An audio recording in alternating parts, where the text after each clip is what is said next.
안녕하세요. 이번 학기 학교폭력 예방과 학생회의 강좌를 공동으로 진행하게 될 초등교육 전공 송재용입니다. 오늘은 학교상담 제7장 학업발달과 상담에 대해서 알아보도록 하겠습니다. 학업은 초, 중, 고등학교 학생들의 주요한 발달 과업입니다. 상급학교 진학과 적절한 직업이 개인의 성공과 행복을 가늠하는 중요한 요인으로 여겨지고 있는 사회 현실은 학생들에게 학업 수행의 부담을 가중시키고 있습니다. 이번 강좌에서는 학업 발달을 위한 학교 상담의 주요 쟁점을 다룹니다. 먼저 학업 발달의 의의와 ASCA 국가 기준 및 역량을 검토하고 학업 발달의 주요 이론적 접근을 고찰합니다. 이어서 학업 문제 유형과 평가 방법을 소개하고 학업 문제 해결을 위한 학습 상담 목표와 주요 전략을 살펴보겠습니다. 이 장을 학습하면 여러분은 다음과 같은 학습 성과를 얻을 수 있습니다. 1. 학업 발달을 위한 ASCA 국가 기준을 설명할 수 있다. 2. 학업 발달과 상담에 대한 이론적 접근을 설명할 수 있다. 3. 학업 문제의 유형과 체계적인 평가 방법을 설명할 수 있다. 4. 학업 문제 해결을 위한 상담 목표와 상담 전략을 설명할 수 있다입니다.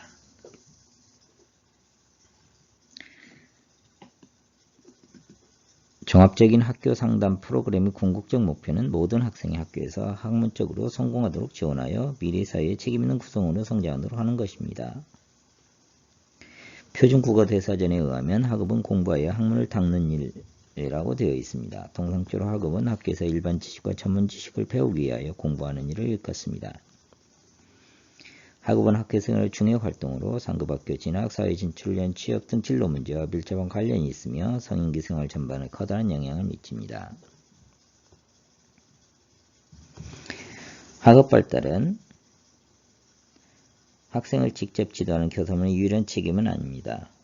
학생이 최상의 성취를 이룩하면 항상 상담교사 역시 학생들에게 직접적인 서비스를 제공할 뿐만 아니라 학부모 지원이나 교직원과의 협력적인 지원 체계를 구축할 필요가 있습니다. 이러한 팀 노력을 통하여 상담교사는 학생의 학업 발달을 확인하고 개선하며 적당한 서비스를 계획하고 수행합니다. 학교의 교육 설계는 대개 학년간 또는 학교급 간 수준 이동을 강조합니다. 그러나 이러한 강조는 장기적인 자기 발전의 초점을 방해합니다. 따라서 상담의 평생 학습 관점에서 학교 당국을 설득하여 모든 학생을 위한 필수적인 목표로서 학생들의 평생 학습을 촉진하도록 이해시킬 책임이 있습니다. 초등학교에서 고등학교까지 거치는 동안 모든 학생을 위한 교육적 초점은 단순히 다음 학년으로 이동하거나 학교를 졸업하고 상급학교를 진학하는 것을 그친 것이 아니라 오히려 일생을 통하여 배워간다는 것입니다.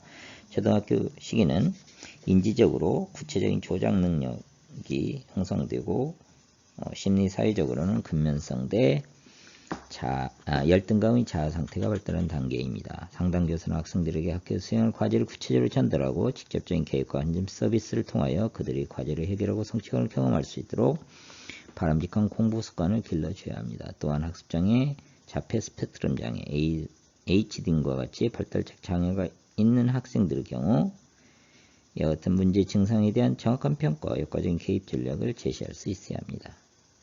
중학교, 고등학교 시기에는 학습 결과에 대한 평가 기준이 더욱 엄격해지면서 학생들은 교과직에서 탐구하는 학습 본래 목적의 성취 경쟁에서 우위를 점해야 한다는 압박감에 시달립니다. 학업에 대한 스트레스는 학년이 올라갈수록 점차 가중되어 대학 입시라는 최종 목표를 앞둔 시점에서 최고조에 달합니다. 이 시기에는 또한 청소년기 자아중심성과 결부돼 학생들의 자아의식과 불안감이 고조되며 계속되는 학업 실패는 부정적인 자아 개념과 학습의 무게를 조장하고 자아 정체감 형성을 방해할 수 있습니다.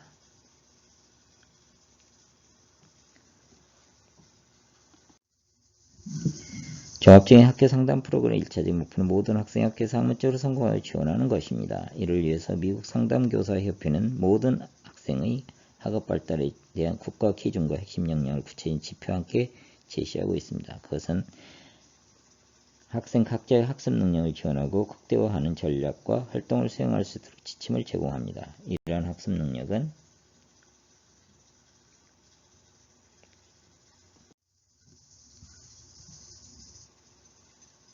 의사결정, 문제해결, 목표 달성, 비판적 사고 및 논리적 추론, 대인간 의사소통, 그리고 이런 기술하고 별도로 적용하는 기술을 포함합니다.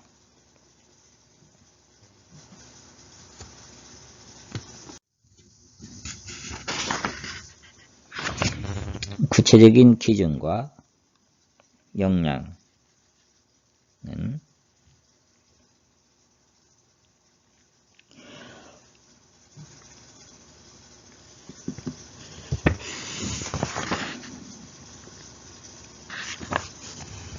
책의 내용을 중심으로 정리해 보시기 바랍니다. 이전 시간과 마찬가지로 개별 과제에 제시된 유인물을 출력하여 해당 사항을 간단히 작성해 보시기 바랍니다.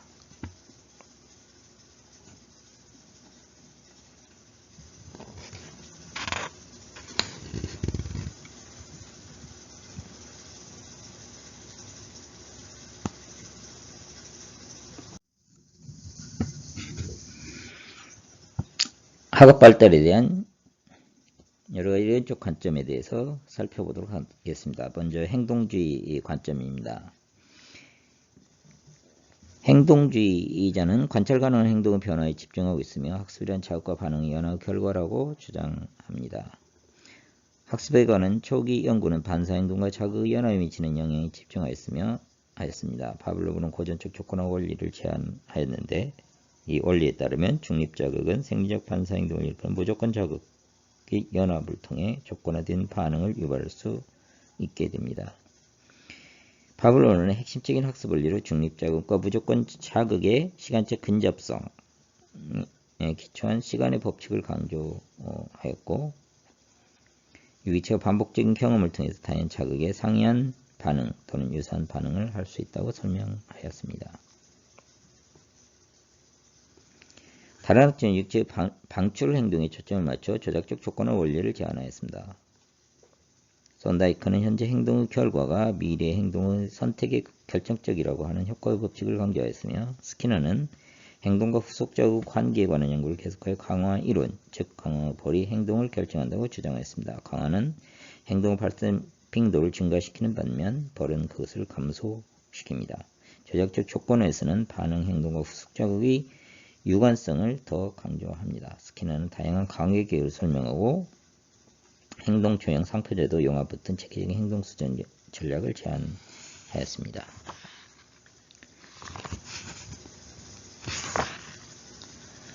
캐롤은 학습을 위해 필요한 주요 편인으로 시간을 강조하는 학교학습 모형을 제안하였습니다.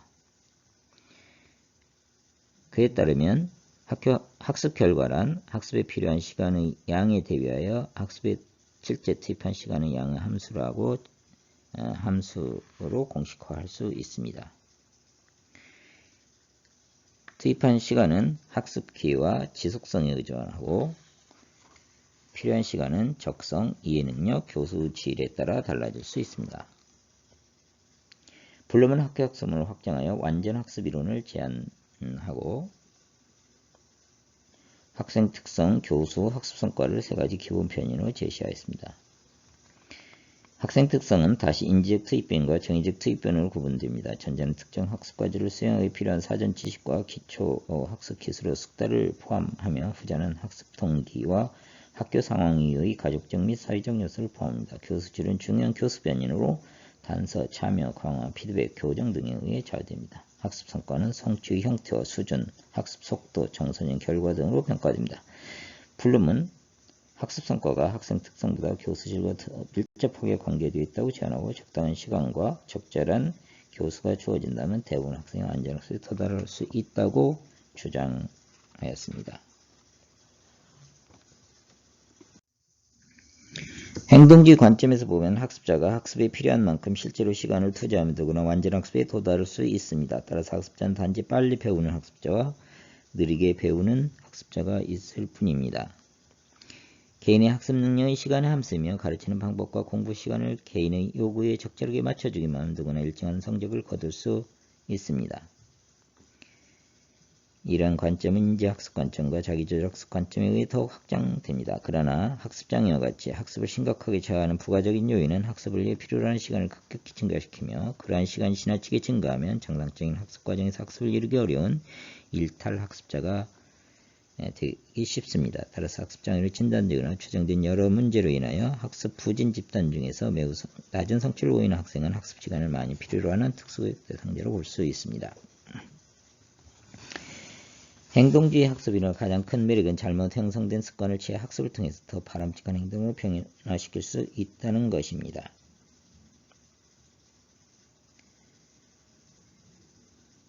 새로운 행동을 습관화하려면 먼저 이전에 잘못 형성된 행동 습관을 벗어야 합니다. 즉 학습은 차별화된 자극 사태에 대한 특정한 반응의 습관화 또는 탈습관화로 정의될 수 있습니다.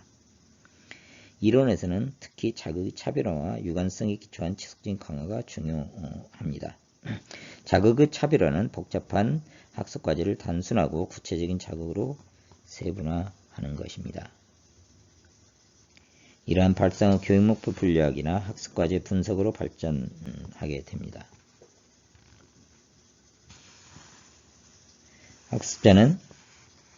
학습자가 학습해야 할 과제와 학습 성과를 세분하고 학습 과정에서 드러내야 할 학습 행동을 명시함으로써 차별적 교수를 설계하고 실행하기 위한 기반을 제공합니다. 한편 유관성에 기초한 연속 강화 원리는 학습자의 동기를 유발하고 학습 행동을 개선하기 위한 피드백의 기초를 형성합니다. 행동주의 관점에서 교사의 중요한 역할은 학습자의 학습 행동에 효과적으로 반응하는 것입니다. 유능한 교사는 학습을 촉진하는 학습자의 행동에는 강화 원리에 의하여 긍정적 피드백을 제공하고 학습을 방해하는 학습자 행동에는 벌 또는 소고 원리에 의하여 적절히 대처할 수 있어야 합니다. 무엇보다 학습자의 장점을 발굴하여 부각시키는 것은 그에게 씌워진 낙인을 제거하고 인생을 긍정적으로 인식하도록 전환하는 데 매우 효과적인 전략입니다. 학습자가 학습 과제를 수행하는 동안 교사가 제공할 수 있는 피드백은 매우 다양하지만 크게 정의적 피드백과 정보적 피드백으로 구분됩니다. 정의적 피드백은 강화의 원리에 기초하여 제공되는 피드백으로 학습자가 과제 수행에 성공했을 때 적극적으로 칭찬하거나 보상하여 학습자의 기분을 고양시키면서 학습 행동을 더욱 촉진하는 것입니다. 반면 정보적 피드백은 과제 수행의 정확성에 기초하여 제공되는 피드백으로 학습자가 과제 수행에 실패했을 때 성공적인 과제 수행에 필요한 정보를 제공하면서 과제 수행의 오류를 수정하여 안내하는 것입니다. 정보적 피드백은 격려 같은 지지 기법을 통해 학습자의 학업 불안을 제거하는 적용할 때 효과적입니다. 다음은 인지적 관점입니다. 인지적 관점은 사고 변화에 초점을 두며 학습이 일어나는 동안에 정보를 처리하고 표상하는 정신 기저를 강조한다는 점에서 행동주의와 다릅니다. 학습에 대한 인지적 관점은 형태 심리학에 뿌리를 두고 있습니다. 형태 심리학자들은 기억에서 지각의 역할과 학습에서 기억의 역할을 강조하면서 지각이 학습에 가장 중요하다고 강조하였습니다. 또한 문제를 구성하는 요소들의 구조적 관계를 어떻게 인식하느냐에 따라 문제를 해결하는 데 결정적인 차를 가져온다고 강조하였습니다. 초기 인지적 관점은 행동주의 관점에 일단 컴퓨터 인간 정보 처리 모형이 등장하면서 화려하게 부활하였으며 점차적으로 읽기, 쓰기, 수학 등 특정 학습과제의 문제 해결을 추론하기 위한 특수 정보 처리 모형으로 확장되었습니다. 초기 인간 정보 처리 모형은 감각 등록기, 단기 기억, 장기 기억의 세 가지 저장으로 구성된 3단계 기억 모형으로 발전하였습니다. 감각 등록기는 환경에 들어오는 모든 정보를 수용하려면 정보가 머무는 시간이 매우 짧으며 주의를 기울인 소수 정보만이 단기 기억 또는 자급 기억으로 전달됩니다. 단기 기억은 동시에 저장할 수 있는 정보의 양이 제한되어 있고 정보가 머물 수 있는 시간도 비교적 단기간입니다. 그러나 이러한 한계는 정보를 좀 더 큰 단위로 먹거나 계속해서 더 내게 되면 어느 정도 극복할 수 있습니다. 자극기억은 의식적인 사고가 발생하는 마음의 자극되며 새롭게 등록된 정보가 기존 정보와 통합되는 것입니다. 의무화된 정보는 장기기억으로 전달됩니다. 장기기억은 모든 가용 정보를 유지할 수 있는 대규모 저장소입니다. 장기기억은 명시적 기억과 암묵적 기억을 포함하며 명시적 기억은 다시 의미기억과 일화기억으로 구분됩니다. 또한 인간정보 처리 모형에서는 부호와 저장, 인출의 세 가지 형태의 조작을 가정합니다. 부호는 입력 정보를 의미 있는 단위로 변환하여 표상을 형성하는 것입니다. 저장은 부호된 정보를 계속해서 유지하는 것이고, 인출은 기억 속에 저장된 정보에 접근하여 그것을 끄집어내는 것입니다. 이러한 기억의 세 단계는 연속적인 과정으로 볼 수 있으며, 어느 단계에서든 조작의 오류는 기억 실패, 곧 망각을 초래할 수 있습니다. 효과적인 학습을 위해서는 일반 정보 처리 과정을 이해하고 학습 전략을 터득하여 활용하는 것도 중요하지만, 구체적인 학습 방법은 교과 영역에 따라 서로 다르게 마련입니다. 특히 읽기, 쓰기, 수학적 이해와 같은 기초학습 기능 문제를 파악하기 위해서는 특수 정보 처리 과정을 이해할 필요가 있습니다. 읽기 과정은 크게 단어 제인과 읽기 이해로 구성되며, 읽기 과정은 해독, 사전적 이해, 추론적 이해, 이해 조정의 네 가지 요소로 이루어집니다. 쓰기는 언어적 전달 내용을 특정 부로 전하는 것이며, 언어 소리를 정확한 철자 형태를 갖춰 문자 기호로 나타내는 과정을 말합니다. 쓰기는 일반적으로 습자, 철자법, 작문의 세 가지 영역으로 구분할 수가 있습니다. 좋은 글을 쓰기 위해서는 쓰기 과정을 알고 효과적인 글쓰기를 익혀야 합니다. 쓰기 과정은 크게 계획, 번역, 검토의 세 과정을 이루어집니다. 계획은 글을 쓰는 목적을 설정하고 아이디어를 생성, 조직하는 것을 말하며, 번역은 머릿속에 든 아이디어를 일련의 단어로 바꾸는 것을 말합니다.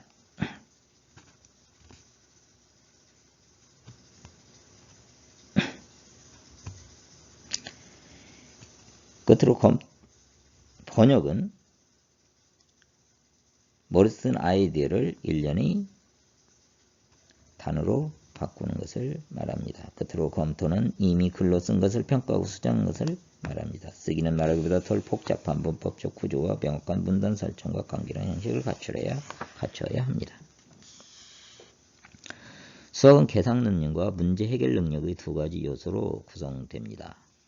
계산 능력은 사칙 연산뿐만 아니라 대수 또는 함수에서 일정한 규칙에 따라 결과를 도출하는 것을 말합니다. 그것은 문제 해결 능력의 필요 조건으로 수학학습의 기초가 됩니다. 수학의 문제를 해결하기 위해서는 해독, 번역, 편집, 계산, 점검 등 일련의 정보 처리 단계를 거치게 됩니다. 해독은 문장제의 텍스트에서 수학적 명제를 추출하는 과정을 말합니다. 번역은 해독 과정에서 추출된 각각의 명제를 수학적 기호와 간단한 수식으로 전하는 과정을 말하며, 편집은 간단한 수식을 전체로 묶어서 하나의 복잡한 수식으로 통합하는 과정을 말합니다. 수학 문제를 성공적으로 해결할 수 있는 기본적으로 읽기 능력, 계산 능력을 갖춰야 합니다. 또한 수학 문장제에 대한 성공적인 해결을 위해서는 수학적 개념에 대한 지식 기반을 구축해야 합니다. 수학적 개념에 대한 이해력이 부족한 이유는 그 분야의 수학적 지식이 잘 표준화되거나 구조화되지 못하기 때문입니다.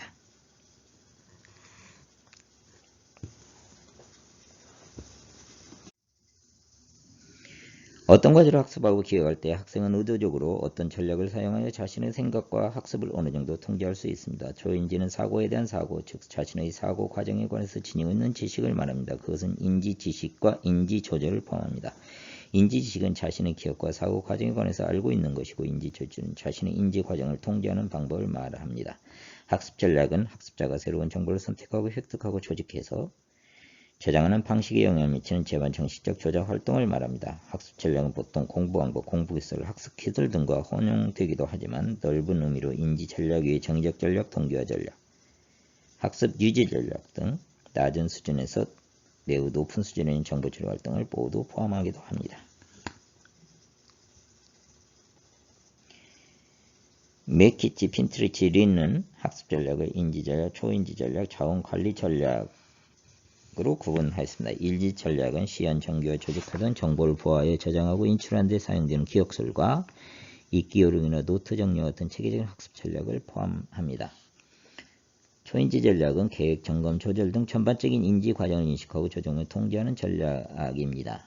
계획은 효율적인 학습을 위해 필요한 인지 전략을 계획하고 구성하는 것을 말하며, 점검은 학습 과제를 수행하는 동안 자신의 주의 집중과 과제 이해 정도를 지속적으로 확인하는 과정을 말합니다. 그리고 조절은 앞의 점검 활동을 거쳐 현재 자신이 사용하고 있는 전략의 적절성을 검토한 후 전략을 수정하거나 조정하는 과정을 말합니다. 현대의 인지심리학자들은 장기기억에서 지식의 표상에 더 많은 관심을 갖고 있으며 학습할 때 이중부화 전략을 사용하는 것과 선행학습 또는 도식을 새로운 학습 과제와 연계시키는 일의 중요성을 깊이 인식하고 있습니다. 그들은 또한 학생들이 새로운 자료와 선행 지식을 연결시킬 수 있고 정보를 선택적으로 조직할 수 있으며 학생들이 만족한 형태로 정보를 제시할 때 장기적인 학습이 촉진된다고 주장합니다. 이 주장은 발견학습 또는 설명식 수업과 같은 새로운 교실 수업 모형의 이론적 기초를 공고하였고 오늘날 구성주라 불리는 획기적인 학습 이론으로 진화하였습니다. 학습을 암기를 위한 학습과 이해를 위한 학습으로 구분할 수 있습니다. 교사와 학생 모두 학습한 것을 단순히 암기하는 것뿐만 아니라 그것을 제대로 이해해 나중에 이용할 수 있기를 바란다면 인지학습 원리를 이해하는 것이 중요합니다. 적절한 이해 없이 기억된 지식은 쓸모없는 지식이 되기 마련입니다. 끝으로 사회인지적 관점에 대해서 알아보겠습니다. 사회적 관점은 행동적 관점, 인지적 관점을 연결한 것입니다. 초기에는 사회학습 또는 관찰학습에 초점을 맞췄지만 점차로 학습자의 자기 성찰 능력과 자기 조절 능력을 강조하는 사회인지론으로 진화하였습니다. 관찰학습은 반두라 동료들이 하는 것으로 그들은 아동들이 공격적인 상황에 노출되는 것만 해도 공격적인 행동을 학습할 수 있다고 주장했습니다. 사회학습이론은 다른 사람의 행동과 그 행동의 결과를 관찰함으로써 행동의 변화가 일어날 수 있다고 주장합니다. 사회학습은 일종의 간접적인 학습으로 다른 사람을 관찰함으로써 일어나는 학습이기 때문에 관찰학습 또는 대리학습으로 불리기도 합니다. 반두라는 관찰학습 과정을 주의집중, 파지, 운동, 재생산, 동기의 4단계로 제시하였습니다.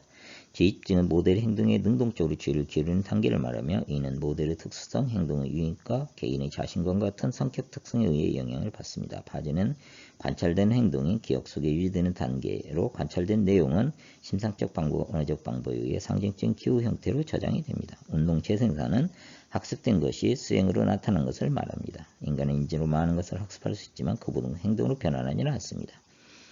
반두라는 학습과 수행을 구분했습니다. 학습은 파지를 통해 인지체계의 변화가 일어나는 것을 말하고 수행은 변화된 인지체계가 운동 재생 단계를 거쳐 유연적인 행동으로 나타나는 것을 말합니다.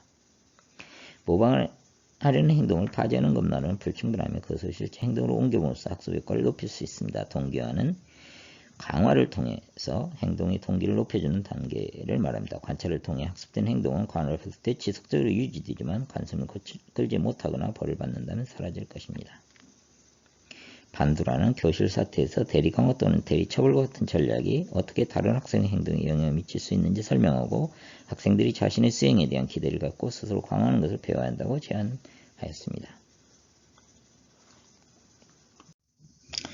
한편 사회인지적 접근은 상호결정론, 자아성찰 능력, 자기조절 능력의 3가지 기본 원리로 구성됩니다. 상호결정론은 자체계 내에서 행동, 개인, 성향, 환경 사태가 서로 상호작용하며 영향을 미치는 결정인자로 가정합니다. 자아성찰 능력은 학습자가 종종 자신에 대해 곰곰이 생각하거나 성찰한다는 것으로 인간은 자신의 생각을 점검하고 행동의 결과를 통해 그 생각의 적절성을 스스로 판단할 줄 압니다. 자기 조절 능력이란 인간 스스로의 행동 통제 능력을 가지고 있다는 것으로 학습자는 자신만의 내적 기준과 동기에 의하여 공부및 수면 시간, 음식 선택, 게임 여부, 대인 행동, 과제 이행 여부 등 행동을 스스로 선택하고 통제하며 타인들의 반응 양식에 영향을 받지만 주된 책임은 스스로 진다는 것입니다. 한편 자기조절 학습 이론가들은 대부분 학습이란 개인 행동 맥락의 3가지 구성 요소를 포함하는 다천적인 과정이라고 봅니다. 어떤 학업 기술을 숙달하면 학습자는 적절한 맥락 상황에서 어떤 과제의 인지적 전략을 행동적으로 적용해야 합니다. 진범하는 학습이란 학습 전 사고, 수행 및 의지 통제, 자기 성찰의 3가지 주요 국면에서 발생하는 하나의 개방적인 과정으로서 순환적 활동을 요구한다고 주장하고 화면에 제시된 그림과 같이 학문적 자기 조절 학습 모형을 제시하였습니다. 학습 전 사고는 학습하려는 활동에 앞서서 그와 같은 학습의 단계를 설정하는 영향력 있는 과정과 신념을 말하며 목표 설정, 전략적 계획 수립, 자기 효능감, 목표 지향성, 내적 흥미의 5가지 형태를 포함합니다. 자기 효능감이란 자신이 과제를 성공적으로 수행하기 얼마나 유능한가 또는 얼마나 능력이 있는가에 대한 믿음을 말합니다. 그것은 활동의 선택 및 노력의 정도, 어려움에 대한 인내의 정도, 불안과 자기 확신 중 어느 것을 가지고 과제에 접근할 것인가에 영향을 미칩니다. 수행 및 의지 통제는 학습활동 기간 중에 발생하며 정신 집중과 수행에 영향을 미치는 과정을 말하며 주의 초점화, 자기 교수 또는 심상제도, 자기 점검의 세 가지 형태를 포함합니다. 자기 성찰은 학습활동에 발생하고 그러한 경험에 대한 학습자의 반응에 영향을 미치는 과정을 말하며 자기 평가, 귀인, 자기 반응, 적응성의 네 가지 형태를 포함합니다. 모든 학습자는 어떤 식으로든 자신의 학문적 학습과 수행을 자기 조절하려고 시도하지만 학생들 사이에 그 방법과 자기 신념의 극적인 차이가 존재합니다.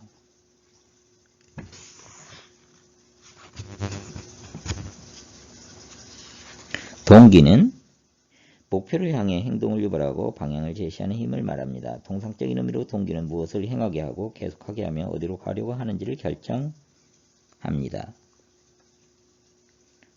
그것은 개인의 욕구와 행동 강도에 미치는 영향을 말합니다. 동기는 학습 과정의 필수적인 요소이며 능력 다음으로 학습자의 학습 행동과 성취 결과에 영향을 미치는 강력한 요인입니다.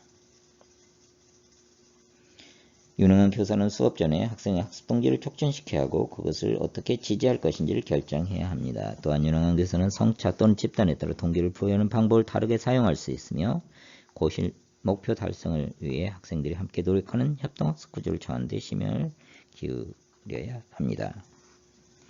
기대의 가치 이론 관점에서 보면 무엇을 성취하고자 하는 개인의 동기는 성공 가능성에 대한 추정 결과와 성공에 부여하는 가치에 달려있다고 가정합니다.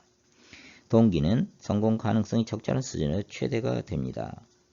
기대는 동기부여의 필수적인 요소입니다. 반드라는 자기 효능감의 노력의 정도와 지속기간이 달라진다고 주장하였습니다. 그는 적절한 모델링과 언어적 설득을 이용하여 도전적인 과제의 성공경을 증가시키면서 학습자의 자기 효능감을 향상시킬 수 있음을 입증하였습니다. 와이너는 귀인 이론을 제안해 사람이 지각하는 행동의 원인이 후속 행동에 어떤 영향을 미치는가를 설명하였습니다. 성취도 수준이 높은 사람들은 성공을 내적이고 안정적인 요소에서 찾습니다. 그들은 스스로 똑똑하며 또 노력하면 성공할 수 있다고 믿습니다. 와이너는 제 귀인 훈련을 통해 노력기운을 강화함으로써 학습자의 학습 동기를 향상시킬 수 있다고 제안하였습니다. 또한 학습자의 성취 목표 지향성에 따라 학습 행동의 차이가 드러납니다.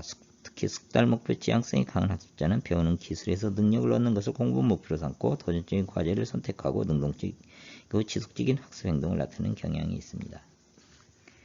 반면 수행 목표 지향성이 강한 학습자는 우선적으로 자신의 능력의 부정적인 판단을 피하고 긍정적인 판단을 추구하는 것을 공부 목표로 삼아 경쟁적인 상황에서 좋은 점수를 얻는 데 초점을 두고 쉬운 과목을 선택하거나 도전 과제를 회피하는 경향이 있습니다. 이와 같이 성취 목표 지향성이 다르면 학습자는 전반적인 지능이 비슷하더라도 학습과제 수행에서 확연히 다를 수 있습니다. 수단 목표를 지향하는 학습자는 장애물을 접해도 노력을 지속하는 경향이 있으며 학습에 대한 동기와 수행이 실제로 증가할 수 있습니다. 따라 교사는 학생들의 학습 동기를 극대화하여 학습활동에 적극적으로 참여할 수 있도록 생산적인 학습활동을 조성할 필요가 있습니다. 특히 학급은 학생들 학습에 중요한 영향을 미칩니다. 교실의 넓이, 구조, 온도 등 물리적 환경도 중요하지만 좀 더 중요한 것은 사회적 환경입니다. 경쟁을 강조하는 분위기인지 또는 협동을 강조하는 분위기인지 학업 성적에 대한 상대평가 의미를 강조하는 절대평가 의미를 중요시하는지 학업에 대해 자율권을 어느 정도 허용하는지 등 학업 관련된 학교의 정책적 방향은 학교 문화의 조직을 결정하고 학생들은 결국 그 영향을 받을 수밖에 없습니다. 매와 미드글리는 특히 학생들에게 학습과 관련된 주요한 결정을 할 때 학생들이 자율권을 얼마나 허용하냐 하는 것이 그들의 학습 동기를 향상시키고 자발적으로 학습 전략을 사용하도록 하는데 상당한 영향을 끼친다고 보았습니다.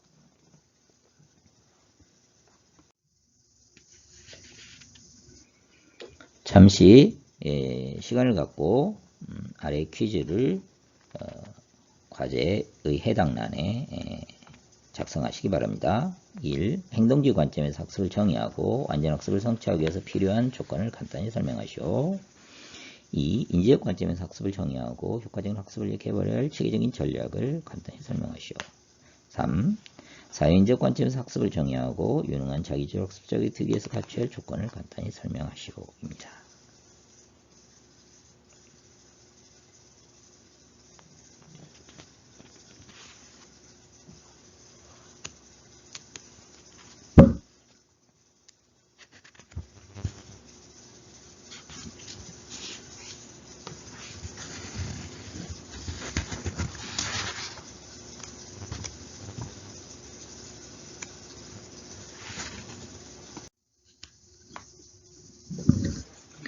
학업에 성공하는 학생은 몇 가지 공통적인 특징을 지니고 있지만 실패하는 학생은 그 특징이 매우 다양합니다. 학업 문제를 학습 부재를 보이는 특정 학생에만 국한된 것이 아니며 성적이 높고 낮음에 상관없이 많은 학생과 학부모는 학업 문제를 호소하고 그것을 해결하기를 원합니다. 학업 문제의 유형에 대한 정확한 이해는 학습 상담의 목표를 설정하고 효과적인 전략을 개발하는 데 도움이 됩니다. 학업 문제의 유형은 원래 청소년 문제 행동 분류 체계의 하위 영역으로 연구되기 시작하였으며 상담 이론가들에 의해 더욱 정교화되었습니다. 학업 문제의 유형은 크게 학습자의 호소 문제에 따른 분류와 학습 부재 발생 원인에 따른 분류로 나눠볼 수 있습니다. 학습자의 호소 문제에 따라서 학습 문제를 분류하면 크게 5가지 유형으로 구분해 볼 수가 있습니다. 첫째는 성적 저하라는 걱정과 스트레스, 시험 불안, 학업 능률의 저하, 공부에 대한 희위와 동기 저하, 마지막으로 학업과 관련해 발생되는 기타 문제들로서 지나친 학업 몰두로 인한 관계 단절, 성취 경쟁에서는 질투와 갈등, 그리고 성적 저하로 인한 부모, 가족 내 갈등 등을 들 수가 있습니다. 한편 학업 부진의 발생 원인에 따라서 원인을 분류할 수도 있습니다. 학업 부진은 특정 아동이 기대되는 지적 능력에 비해 학업 성취도 수준 현격이 뒤떨어지는 상태를 말하며 일반적으로 정상적인 학교 학습을 할 수 있는 잠재 능력이 있으면서도 환경 요인이나 그것에 영향을 받은 개인의 성격, 태도, 학습 습관 등 다양한 요인으로 인해 교육 과정에 설정된 교육 목표에 비추어 최저 학업 성취도 수준에 도달하지 못한 경우에 해당합니다. 발생 원인, 이런 학업 부진의 발생 원인은 매우 다양합니다. 즉, 지적 능력의 부족, 인지 기능의 손상, 정서행동 문제, 학습 동기 결여, 학습 환경 결손 등을 들 수가 있습니다.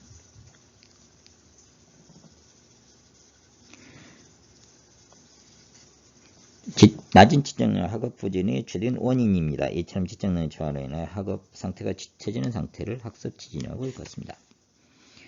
인지기능 손상 특정 영역에서 학업 부진을 보이는 주된 원인이 될 수 있습니다. 지능 수준은 보통 이상이지만 발달 영역권의 불균형한 발달 패턴을 보이며 읽기, 쓰기, 수학 등 특정 영역에서 학업 부진이 지속적으로 나타납니다. 이와 같이 기본적인 정보 처리 과정의 장애로 인해 기초학습에 부정을 보이는 현상을 특히 학습 장애라고 부르기도 합니다. 어떤 학생은 정상적인 수준의 지적 능력을 지니고 있음에도 정서 행동 문제로 인한 학습 과정을 완성하는 데 어려움을 겪습니다. 읽기 능력, 기억 능력 등 기본 인지 기능은 정상적인 학생과 차이가 없으나 과다한 스트레스, 시험 불안, 우울증, ADHD, 자폐 성향 등과 같은 정서 행동 문제로 인한 갑작스러운 학업 부진이 발생할 수도 있습니다. 학생 또한 일상적인 과외물 수업에 없어서 무엇을 중점적으로 지향하는가 따라서 학습형, 놀이형, 또래형, 심리 장애형 등 다양한 유형으로 구분할 수 있습니다. 어떤 학생은 주어진 여건 속에서 학교의 학습을 중심으로 살아가지만 다른 학생은 놀이나 또래들과 관계를 중심으로 살아갑니다. 후자 학생들은 학업 이후 활동에 과도한 관심을 보이며 학업에는 아무런 재미를 느끼지 못하거나 전혀 의욕을 보이지 않기도 하며 결과적으로 학업 부진을 나타낼 수가 있습니다. 또 다른 학생은 가난, 주변, 소음, 학원 부재 등 열악한 학습 환경으로 인하여 자신의 잠재 능력을 발휘할 수 있는 학습 기회를 충분히 얻지 못하여 학습 부진을 보이기도 합니다. 또 다른 학생은 가정 해체, 이사, 전학 등으로 변화된 새로운 환경에 제대로 적응하지 못해 갑작스럽게 학업 부진을 나타내기도 하며 주변의 관심과 지원 부족으로 인해 학교에서 거듭된 실패와 좌절을 경험하면서 학업 부진이 누적되어 학습 물론 놀이나 또 어디에도 관심을 가지는 채 무력하게 생활하기도 합니다. 이런 유형은 사회적 배경에서 비롯되기 때문에 사회적 학습 부진이라고 일컫기도 합니다.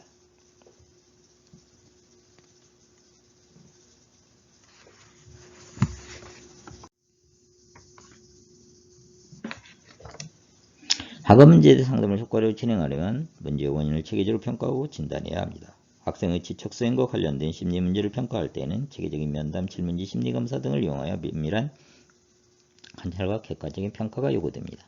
일반적으로 상담교사는 부모가 제공한 배경정보, 교사가 기록한 내용, 학생이 수행한 성과를 분석, 학년 초기 학업상태, 성취도, 지능, 성격 등 각종 심리검사 결과, 직접적인 면담과 관찰 결과 등을 종합적으로 검토해야 합니다. 이를 통해서 상담교사는 학업 문제가 일반적인 학습 부진의 문제인지, 다른 장애로 인한 발생한 문제인지, 환경적 문제가 복합적으로 관련된 문제인 등을 파악하고 문제 유형에 맞는 개입 자료를 수립할 수 있습니다. 구체적인 학업 문제를 확인해서 1차적으로 학생 호소 문제와 그것이 내력에 대한 탐색과 교육 성취도, 학습과 학습 태도에 대한 점검을 실시하고 문제가 심각하면 심리적 기능 발달의 평가와 진단을 병행하게 됩니다.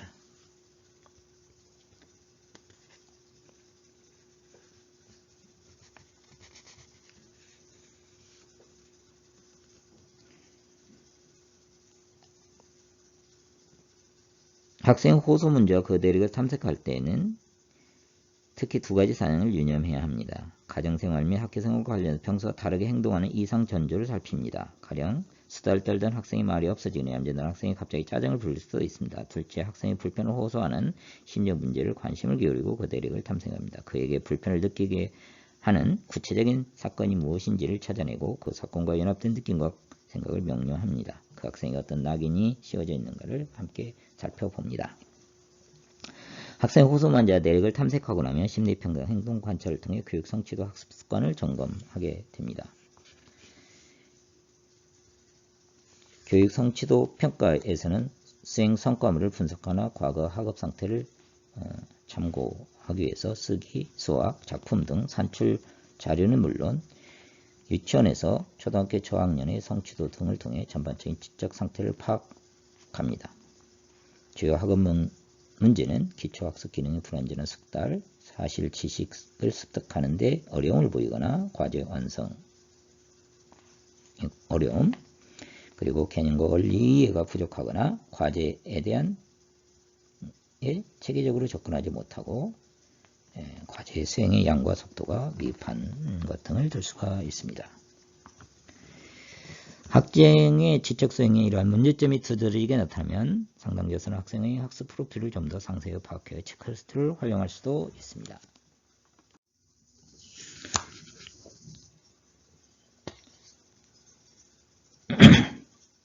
또한 학습 교육 성취도는 다양한 내적, 외적 요인이 관여합니다. 따라서 학업 문제를 상담할 때는 학생이 학습에 임하는 태도와 행동을 면밀히 관찰하고 학습 행동에 관여하는 내적, 외적 요인을 파악할 필요가 있습니다. 학업 부진의 발생 시기와 진행 경과에 따라서 학업 부진의 원인은 매우 다양할 수가 있습니다. 만일 초기 발생고 누적된 문제라면 지적장애의 유무와 심리적 기능의 발달 상태를 진단해야 합니다. 또한 특정 시기에 발생하는 돌발적인 문제라면 학업 태도와 관련된 문제를 체계적으로 관찰하고 점검해야 합니다. 구체적인 예로는 가정사, 친구, 공부 환경의 변화는 학업 소홀이나 과도한 성취 압력이나 불확실한 진로 또는 거듭된 실패로 인한 낮은 자존감, 시험 불안 등과 같은 동기 저하, 그리고 과제 수준의 변화에 따른 미숙한 대처 능력 등 학습 전략의 부재를 들 수가 있습니다. 이러한 문제들에서는 적절한 체크리스트나 비교적 간단한 심리검사를 활용하면 학업 문제의 심각성과 원인을 파악하는 개입자를 수립하는 데 유용한 정보를 얻을 수가 있습니다. 교재 표 7-3에는 가능한 원인에 따른 평가 도구를 정보를 제시한 것입니다.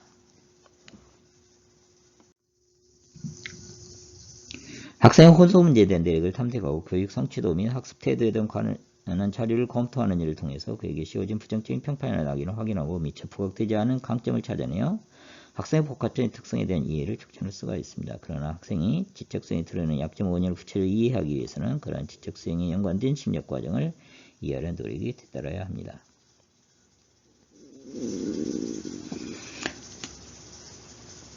학습장애 선별 및 진단 다음부터는 일선 학교에서 특별히 전문가를 필요로 하지 않으면서도 학습장애는 비교적 타당하고 신뢰할 만하게 선별하고 진단할 수 있는 대표적인 방법은 능력, 성취, 불일치 접근, 개입, 반응 접근, 인지 처리 과정, 결함 접근은 세 가지를 들 수가 있습니다. 능력, 성취, 불일치 접근은 학습장애에 대한 전통적인 정의에 논리적으로 파생된 것입니다. 전통적 학습장애는 보통 수준의 지능을 지녔음에도 불구하고 학습을 담당하는 계통의 문제 이외에는 뚜렷한 원인을 찾을 수 없는 심각한 학습 부재 현상으로 정의됩니다. 능력, 성취, 불일치란 잠재적인 능력에서 기대되는 학업 수준, 성취도 수준과 실제 성취도 수준 간의 차이 정도를 말합니다. 이러한 기준은 잠재적인 학업 성취도 구조를 구체적으로 어떻게 표시하느냐에 따라 다양할 수가 있습니다.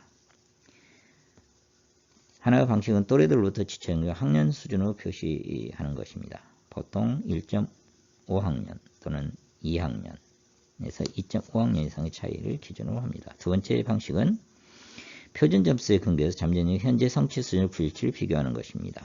양측 점수를 모두 표준 점수로 변환하여 표준 점수 간의 차이를 비교하며 보통 그 차이가 1 내지 2표준 이상이면 학습장애로 간주합니다. 개인 반응 접근은 능력, 성취, 불일치 접근의 대안으로 제시되었으며 효과적인 수업에 얼마나 반응하는가 하는 정도에 따라 학습장애를 여부를 판단하는 방법입니다. 그것은 일단 문제를 해결하기 위한 중재를 하면서 진단하는 선, 중재, 후 진단 접근입니다. 핵심 절차는 교육과정 중심 측정을 통해 특별한 문제가 없는 평상시 통합교육에 각 학생이 어떻게 반응하는지를 점검합니다. 반응도는 반응 속도와 학업 성취 수준의 두 가지 측면을 함께 고려합니다. 교육과정 중심 평가란 수업 의사결정을 위한 정보를 수집하기 위한 기초로 어떤 학생의 교육과정 수행에 대한 직접적인 관찰 및 기록 결과를 사용하는 일종의 측정 절차를 말합니다. 개입반응 접근에서 학습장애 선별 및 진단 절차는 보통 4단계를 거칩니다. 1단계에서는 교육과정 측정 절차를 적용하여 특정 교과에서 대상 아동의 또래 집단에 대한 상대의 위치를 파악합니다. 2단계에서는 또래에 비해 심각하게 반응도가 낮은 학생들을 대상으로 일정 기간 효과적 수업을 체계적이고 집중적으로 투입하면서 역시 표준화된 교육과정 중심 측정을 사용하여 반응도를 계속 추적합니다.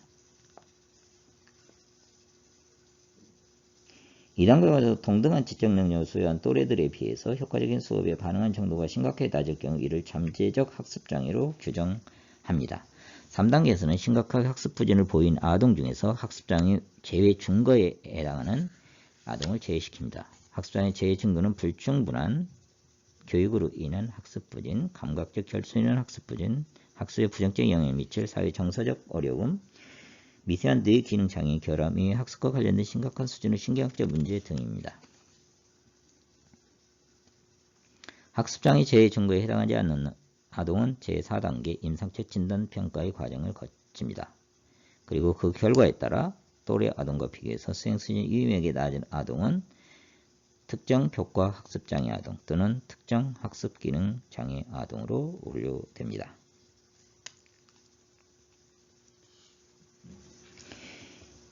인지처리 과정 결함 접근은 인지처리 과정의 결함을 학습장애 현상의 핵심 원인으로 간주하고 그런 과정의 특징을 평가한 후 개인 내 또는 개인 간 차이를 비교, 분석하여 학습장애 여부를 판별하는 방법입니다.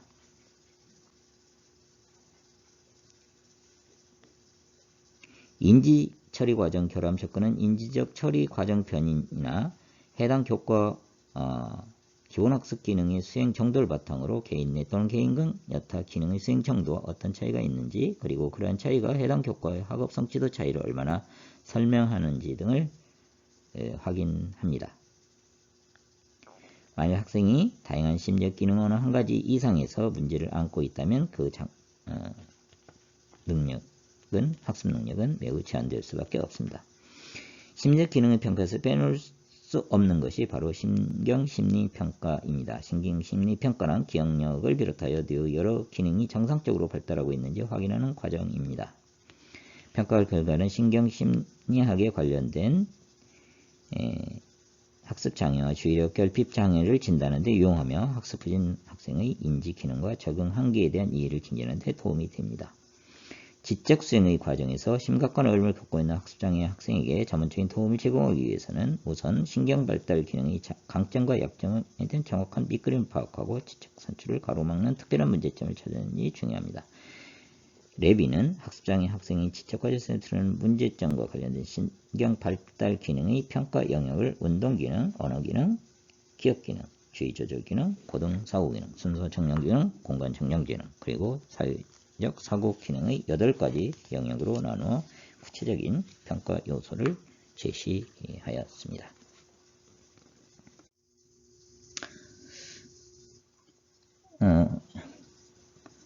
역시 그 과제 유인물 해당란에 아래 퀴즈에 해당하는 내용을 작성하시기 바랍니다. 1. 학업 문제의 주요 유형을 호소 문제와 발생 원인에 따라 각각 분류하여 기술하시오. 2. 학업 문제의 평가 진단을 위해 거치는 주 단계적 절차를 간단히 설명하시오. 3. 학습장애 선별과 진단을 위해 한 3가지 접근을 간단히 설명하시오. 입니다.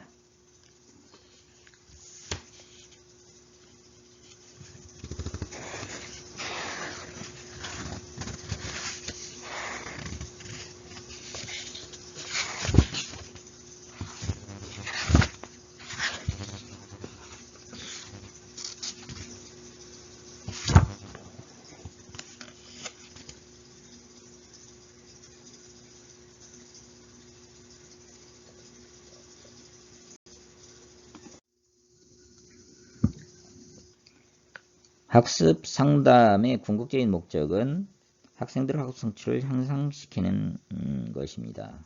그러나 학습 상담의 목표는 다양한 형태로 기술할 수 있습니다. 전선 학습 상담 결과를 직접 결과, 중간 결과, 원격 결과로 구분하였습니다. 직접 결과는 특정한 학교 상담 활동이 완료된 시점에서 즉시 나타난 효과를 기술하는 것이고, 중간 결과는 학생들이 학교 상담 활동에 참가하고 얼마간 시간이 지난 후에 그들에게 영향을 미쳤는가를 초점을 두며, 원격 결과는 학생들이 학교를 졸업한 후에 프로그램이 그들에게 어떻게 영향을 미치는지에 초점을 둡니다.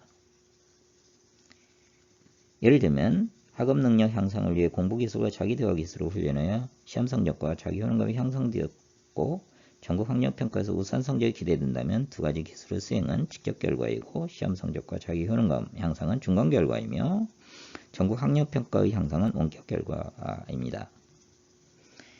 또 디미트 캐리 해치는 학습 상담 결과는 뜻하는 다양한 변화를 인식 측면과 결과 측면으로 구분하였습니다.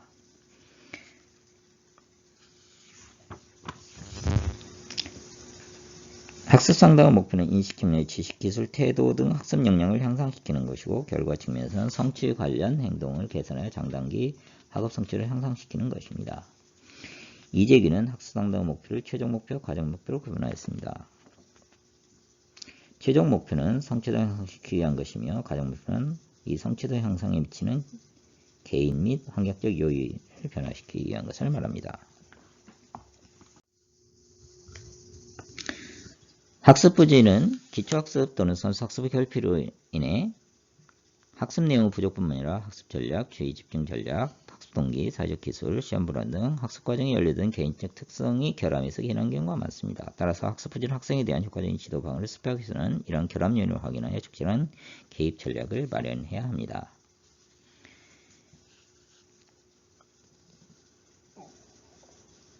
첫 번째는 기초학습 능력 향상을 위한 전략입니다. 읽기, 쓰기, 세마가 있는 기초학습 기능의 심각한 결손과 이루는 교과학습의 결손은 학교 부적응을 유발하는 근본 원인이 될 수 있습니다. 이와 같은 기초학습 능력이 학습 부진 학생의 상담의 효과를 거두기 위해서는 조기 발견 및 개입이 무엇보다 중요합니다.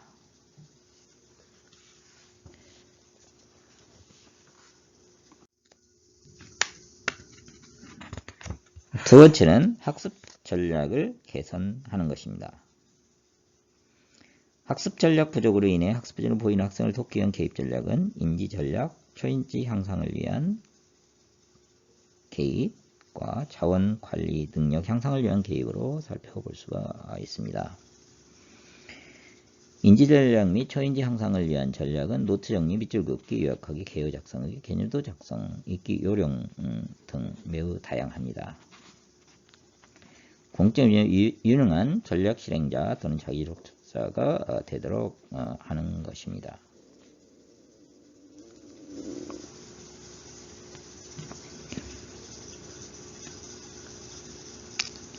학습 전략을 가르치기 위해서 효과적인 교수 원리는 사전 지식에 기초한 학습 전략을 제시하고 학습 전략의 가치를 설명하며 전략을 명료하게 설명하고 시범을 보이는 것입니다. 또한 2, 3개 정도 학습 전략을 집중적으로 연습하고 학습에 대한 책임을 학습자에게 점진적으로 이양하며 전략의 전이와 일반화를 촉진하는 것입니다. 자원관리 전략은 공부 환경관리, 시간 및 노력관리, 타인의 조력 등 학습활동을 지속할 수 있도록 지지하는 전략을 말합니다. 특히 시간계획과 시간 관련 능동적 학습을 위한 핵심 전략입니다. 시간계획은 학생들이 시간을 어떻게 보내고 있는지를 점검하고 학습 목표를 정하여 학습 시간을 마련하는 것을 말하며 고정된 시간계획부터 여가 시간의 확보까지를 포함합니다. 시간관리는 학생들이 자신의 목표가 무엇인지를 알고 선수를 정하며 미래 요구와 가능한 변화를 예상하여 자기 자신을 시간의 통제 안에 두고 학습을 계획대로 수행하는 것입니다.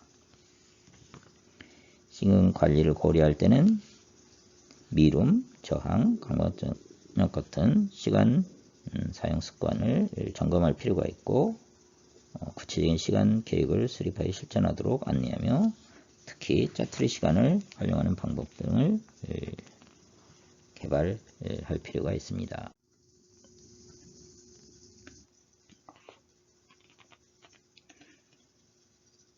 세 번째는 주의집중 능력을 향상시키기 위한 전략입니다. 주의집중 능력이 부족한 학생을 위한 교육적 중재 방안이 다양하게 제시되어 있고 특히 학교와 학습 클리닉에서 광고에 사용 중인 프로그램이 많이 있습니다.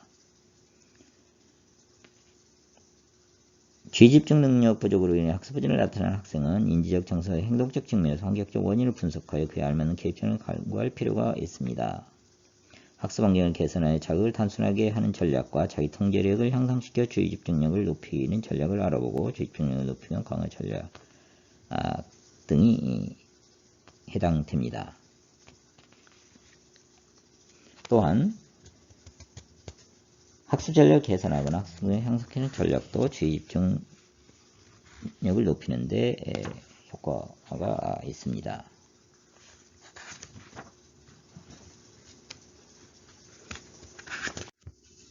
네 번째는 학습 동기를 유발하기 위한 전략입니다. 부지런 학생 학습 동기를 유발시킬 수 있는 전략은 학습 동기 이론에 따라 다양할 수가 있습니다. 재인기 훈련, 자기 효능감을 향상시키거나 숙달 목표 지향성을 촉진하기 위해서 교실의 성취 목표 구조를 개선하는 것 등입니다.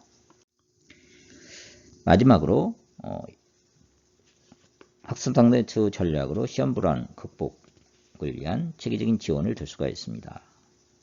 정서 문제는 학습에 중요한 영향을 미칩니다. 많은 학생은 발표 불안이나 시험 불안과 같은 학습 관련 문제를 호소합니다. 시험 불안을 극복하는 대표적인 전략으로는 체계적 통관법, 신념 재구성 전략, 사회 시험 기술 훈련을 들 수가 있습니다. 이상이 제시한 주요 전략에 대해서는 교과 교재에 자세히 기술되어 있는 내용을 참고하시기 바랍니다. 마지막으로 유인물에 해당하는 안에 아래 퀴즈에 대한 내용을 작성하시기 바랍니다. 1. 학습상담 목표를 최종 과정 목표는 설명하시오. 2. 학습 전략을 개선하기 위한 학습상담 전략 간단히 설명하시오. 3. 지휘집중력을 향상시키는 학습상담 전략 간단히 설명하시오. 4. 학습 동기를 개선하도록 돕기 위한 학습상담 전략을 간단히 설명하시오. 5. 시험 불안을 극복하도록 돕기 위한 학습상담 전략을 간단히 설명하시오.